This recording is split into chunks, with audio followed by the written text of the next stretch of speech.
வணக்கம் and welcome to cinema matrix. இந்த வீடியோல எத பத்தி பார்க்க போறோம் அப்டின்னா, இந்த வாரத்தோட வொர்ஸ்ட் பெர்ஃபார்மர்ஸ்க்கு வந்து ஒரு டாஸ்க் வந்து பிக் பாஸ் குடுத்திருக்காரு. ஸோ அந்த பர்ட்டிகுலர் டாஸ்க் எனக்கு குடுத்திருந்தாங்கன்னா, வச்சு செஞ்சிருப்பீங்களா? அப்டின்ற மாரி சௌந்தர்யா சொல்றாங்க. ஸோ என்ன நடந்தது அப்டின்றத நம்ம டீட்டெயிலா பார்த்துடலாம். அதுக்கு முன்னாடி நம்மளோட சேனல நீங்க சப்ஸ்கிரைப் பண்ணாம இருந்தீங்கன்னா, சப்ஸ்கிரைப் பண்ணி சப்போர்ட் பண்ணுங்க. ஸோ தட் மஞ்சரி வந்து பார்த்தீங்க அப்டின்னா, பொம்மையா இருக்கணும். ஸோ தட் அவங்க தானா எந்த வேலையும் வந்து செய்யக்கூடாது. ஸோ மத்தவங்க அந்த பொம்மைய வச்சு என்ன வேணாலும் செய்யலாம் அப்டின்றது தான் பார்த்தீங்கன்னா டாஸ்க்கு. ஸோ தட் ஜாக்லின் வந்து கேட்குறாங்க, லைக் சௌந்தர்யா தான் ஃபர்ஸ்ட்டு கேட்குறாங்க. லைக் இந்த மாதிரி நான் பொம்மையா மாட்டியிருந்தேன்னா, என்ன வச்சு செஞ்சிருப்பீங்களா? அப்படின்ற மாரி கேட்டதுக்கு, ஜாக்லின் தான் வந்து சொல்லுவாங்க, "நாங்க என்ன பண்றோமோ இல்லையோ, நீ ஒண்ணு வச்சு செஞ்சிருப்ப எல்லாரையும்." அப்படின்ற மாரி ஃபன்னா வந்து பார்த்தீங்க அப்படின்னா சொல்லிட்டு இருப்பாங்க.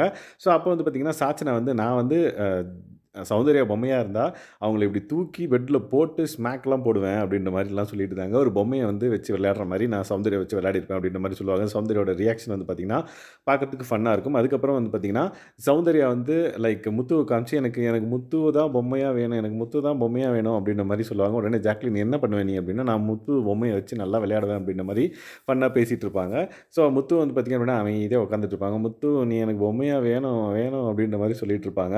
அதுக்கப்புறம் வந்து பார்த்தீங்கன்னா, இன்னொரு ஃபன் என்னன்னு பார்த்தீங்கன்னா, ஜ இன்கேஸ் சௌந்தர்யா பொம்மையா இருந்தா அப்படின்னா, நான் முடியெல்லாம் கட் பண்ணி விளையாடுவேன் அப்படின்ற மாரி சாச்சனா சொல்லவே, சௌந்தர்யா வந்து "ஏய் என்னடி இவ முடியெல்லாம் கட் பண்ணி விளையாடுவலாமே" அப்படின்ற மாரி சொன்னோனே, அவங்க ரியாக்ஷன பார்த்துட்டு சாச்சனா வந்து, "இல்ல, இல்ல, இல்ல சும்மா கலாய்ச்சேன்" அப்படின்ற மாரி சொல்லுவாங்க. உடனே ஆனந்தி வந்து, "இவ ஏதாவது ஒண்ணு சொல்லி பாப்பா, அது நீ வந்து ரியாக்ஷன பார்த்துட்டு ரொம்ப ஹார்ஷா இருந்துச்சு, இல்ல ரொம்ப வந்து ஆக்வர்டா இருந்துச்சு அப்படின்னா ரியாக்ஷன், உடனே வந்து கலாய்ச்சுட்டேன்" அப்படின்ற மாரி சொல்லிடுவாங்க மேடம் அப்படின்ற மாரி ஃபன்னா சாச்சனா வந்து ஓட்டிட்டு இருப்பாங்க.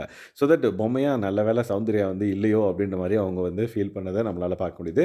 ஸோ தட் இந்த மாதிரியான ஃபன்னான டாஸ்க் வந்து பார்த்தீங்க அப்படின்னா, இப்ப கரண்ட்டா லைவ்ல வந்து போயிட்டுருக்கு. லைக் ஒவ்வொரு 2 பொம்மையும் வச்சு செம்மையா விளையாடிட்டு இருக்காங்க பிக் பாஸ் ஹவுஸ்ல. ஸோ தட் அந்த மாதிரியான ஃபன்னான விஷயங்கள் ஏதாவது நடந்துச்சு அப்படின்னா, நம்மளோட சேனல்ல வீடியோவ பார்க்கலாம். ஸோ இந்த மாதிரியான பிக் பாஸ் அப்டேட்ஸ நீங்க தெரிஞ்சுக்கணும் அப்படின்னா, நம்மளோட சேனல சப்ஸ்கிரைப் பண்ணாம இருந்தீங்கன்னா, சப்ஸ்கிரைப் பண்ணி சப்போர்ட் பண்ணுங்க. Thanks guys. பை.